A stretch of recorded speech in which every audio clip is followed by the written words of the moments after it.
Oui. Oui. Ah oui, oui, oui. Je pense que oui. Tu peux manger des donuts?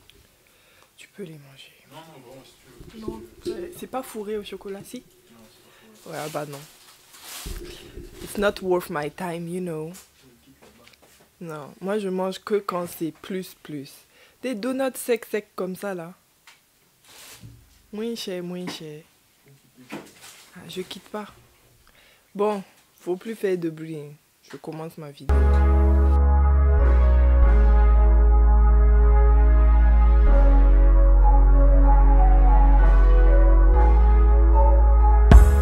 Hello toi, j'espère que tu vas bien. Ça fait longtemps que j'ai pas filmé. Je sais pas quand est-ce que tu vas voir cette vidéo, ou peut-être que ça fait pas si longtemps que ça que tu m'as vu, mais moi ça fait longtemps que j'ai pas filmé.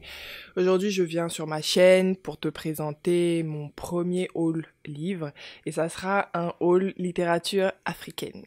Oui, avec un petit bonus à la fin qui n'est pas à proprement dit africain, mais tu verras. Donc aujourd'hui je vais te présenter 12 livres, 12 quand même, donc on va essayer de faire vite, qui proviennent pardon, tous de chez nous, qui sont tous écrits par des auteurs, autrices noirs africains. Avant de te présenter les premiers livres, il faut que je te dise, parce que tu vas te moquer de moi, c'est des vieux livres, et moi je suis une meuf de la récup. Avant d'acheter du neuf, je vais toujours chercher voir s'il n'y a pas des occasions, si en fait je peux pas retrouver ça quelque part chez des amis. Donc, j'ai demandé à ma maman de voir à la maison s'il y avait des vieux livres, des classiques africains, et je les ai eus. Mais vraiment, quand je vais te montrer l'état des livres là, juste garde l'esprit ouvert. Donc le premier livre, c'est La tragédie du roi Christophe. Je sais même pas si tu pourras lire le titre, mais c'est La tragédie du roi Christophe de Aimé Césaire. La tragédie du roi Christophe, c'est une pièce de théâtre, donc comme j'ai dit de Aimé Césaire, qui va mettre en scène l'histoire d'un homme et d'un peuple en fait. Ça se passe en Haïti. Il s'agit de l'histoire de la lutte pour la liberté du peuple haïtien. Donc c'est vraiment fiction. Il va s'agir d'un homme. Après que les Haïtiens aient réussi à retrouver leur indépendance, cet homme-là en fait va mettre en place une monarchie, donc le roi Christophe, et puis tout ne va pas se passer comme il a prévu.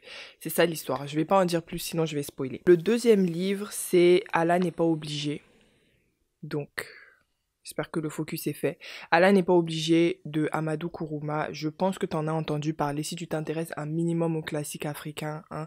Allah n'est pas obligé est l'histoire d'un enfant soldat qui va de base grandir en Côte d'Ivoire, il me semble, perdre sa mère et puis prendre la route pour le Libéria et il va se faire enrôler, devenir enfant soldat. Donc je pense, même si je ne l'ai pas encore lu, je pense que c'est un livre avec beaucoup de trigger warning, étant donné qu'en tant qu'enfant soldat, on va voir le protagoniste faire certaines choses, participer à certaines choses ou subir certaines choses. Mais voilà, c'est un classique africain. Moi, je ne l'ai pas lu parce que j'ai pas fait un collège burkinabé. J'ai fait un collège lycée français, donc j'ai bossé les classiques français, malheureusement. Mais bon. Le troisième livre, c'est également Amadou Kourouma. Focus. Donc ça s'appelle En attendant le vote des bêtes sauvages. Donc En attendant le vote des bêtes sauvages est assez particulier comme livre et il a l'air très intéressant. En gros, c'est un récit qui est sous la forme de... Attends, pour ne pas me tromper. Ça prend la forme d'un Don Somana. Don Somana, je sais pas si je le prononce bien, mais c'est un chant des récits de chasse dans la culture malinké. Et il va s'étendre sur 6 veillées. En gros, on va suivre l'histoire en fait d'un dictateur qui pourrait ressembler à beaucoup de dictateurs qu'on connaît et qu'on a connus chez nous en Afrique. Bref, je ne vais pas m'étendre là-dessus. Prochain livre, Une vie de boy. Une vie de boy de Ferdinand Oyono. Donc, ce livre-là est également un classique, je pense que tu en as peut-être entendu parler, comme le titre l'indique, hein. Il va suivre la vie d'un boy. Si tu es africain, tu sais ce que ça veut dire un boy, mais un boy en fait c'est un jeune homme ou une jeune femme, une jeune fille souvent même, qui va se retrouver dans une famille et travailler pour eux à faire tout type de tâches, hein. Tout type de tâches et il y a beaucoup de dérives, voilà. Ça s'apparente beaucoup au travail d'enfant dans énormément de cas. Donc en fait, on va suivre tout simplement un jeune garçon au niveau de la période coloniale ou post-coloniale. Je ne suis pas sûre vu que je ne l'ai pas encore lu. qui va se retrouver dans une famille blanche en tant que boy. Pour finir avec les petits livres, j'en ai 3 à te présenter du même auteur.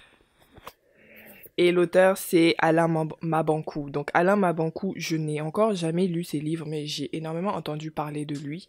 Et du coup, je me suis commandé ces 3 livres. Ah oui, je ne l'ai pas dit, mais tous ces livres, y compris les 3 que je vais te présenter, sont des secondes mains. Comme j'ai dit au début, je suis une adepte des secondes mains. Parce que quand le livre n'est pas beau, en fait, moi je suis quelqu'un, quand le livre est beau, je le veux neuf. Quand c'est un livre, voilà, la couverture n'a rien de spécial, je me dis autant le prendre en seconde main. En plus, ça coûte vraiment peu cher. Je sais pas combien j'ai payé pour les livres en seconde main. Genre ceux-là, c'est pas ma mère qui me les a envoyés, ils m'ont pas coûté cher, je me rappelle plus. Je les ai achetés sur Momox. Si ça t'intéresse, je mettrai le lien en barre d'infos. Peu importe. Le premier livre de Alain Mabankou, c'est Mémoires de porc-épic, que j'ai hâte de commencer, qui m'a l'air bien drôle. C'est comme un conte, en fait, un conte qu'on dirait africain, où il parle, où le protagoniste est un porc-épic, et il va raconter en fait ses mémoires à travers les choses que son double humain a eu à lui faire faire. C'est-à-dire on part sur la base que, comme dans beaucoup de légendes de chez nous, chaque homme a un double humain. Chaque homme a un double animal. Et en fait, le double de cet homme-là est un porc-épic et il fait faire à ce double-là des choses, des crimes notamment. Et à ce qu'on m'a dit, il est drôle. Donc bon, voilà. Ensuite, on a Petit Piment. Donc Petit Piment, dont on a entendu beaucoup parler quand même en France. Hein.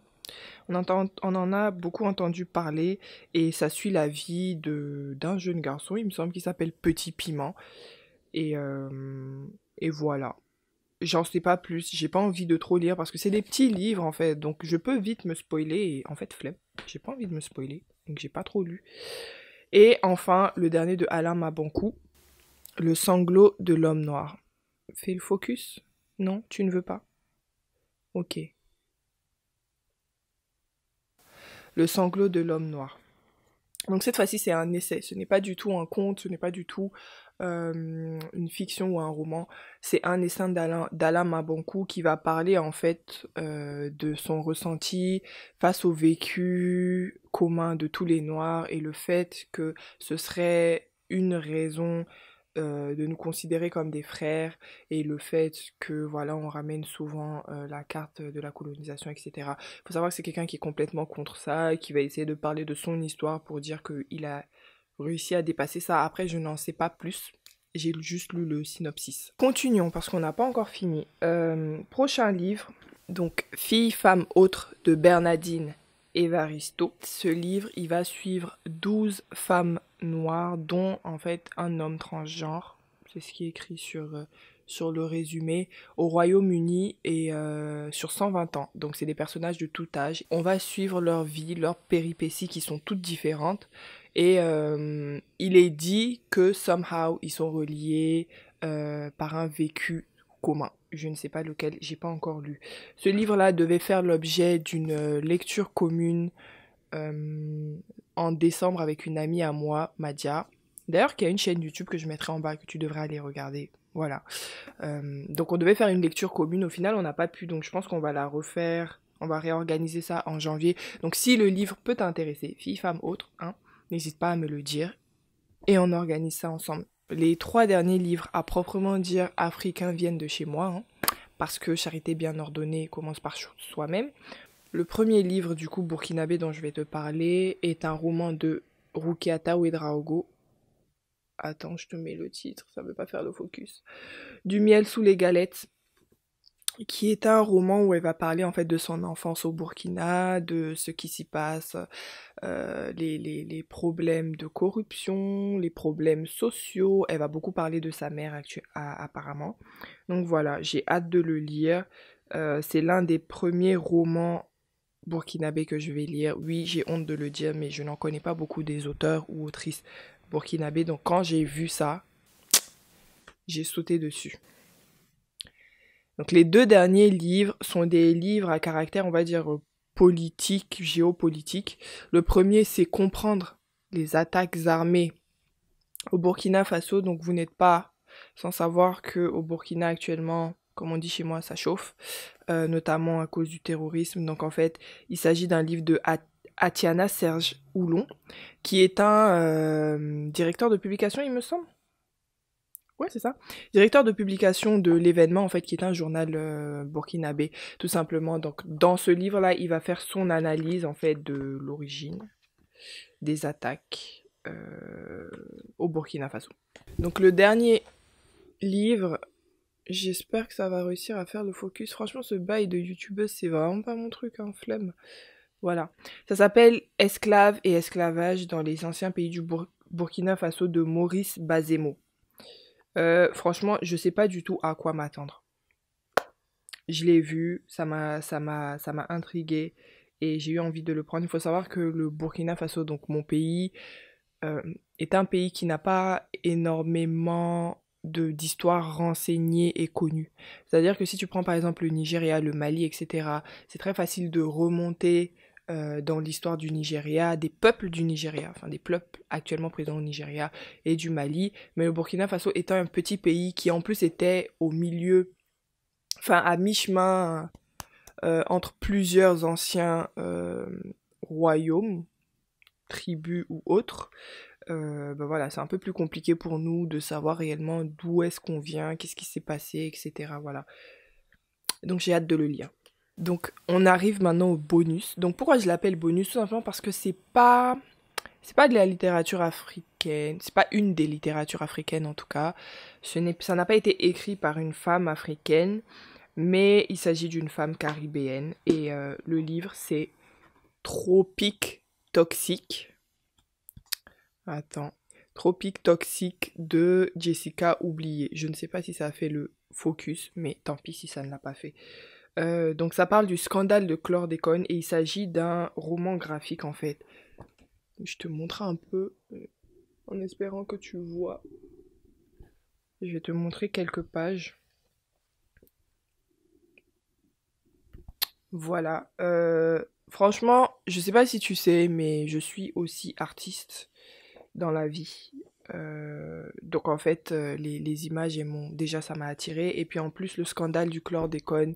Si tu ne connais toujours pas où est-ce que tu vis, peut-être que t'es pas en France, là je peux comprendre, tu vois. Mais si t'es en France et que tu n'es pas au courant de ce scandale-là, ouais, hein, ok, il faut sortir un peu de ta grotte, mais je trouve que c'est très important de se renseigner sur tout ce qui se passe, sur les méthodes d'empoisonnement, en fait, des peuples, par les colons ou anciens colons pour ceux que ça choque.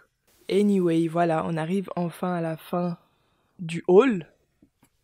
J'ai eu pas mal de livres à te présenter.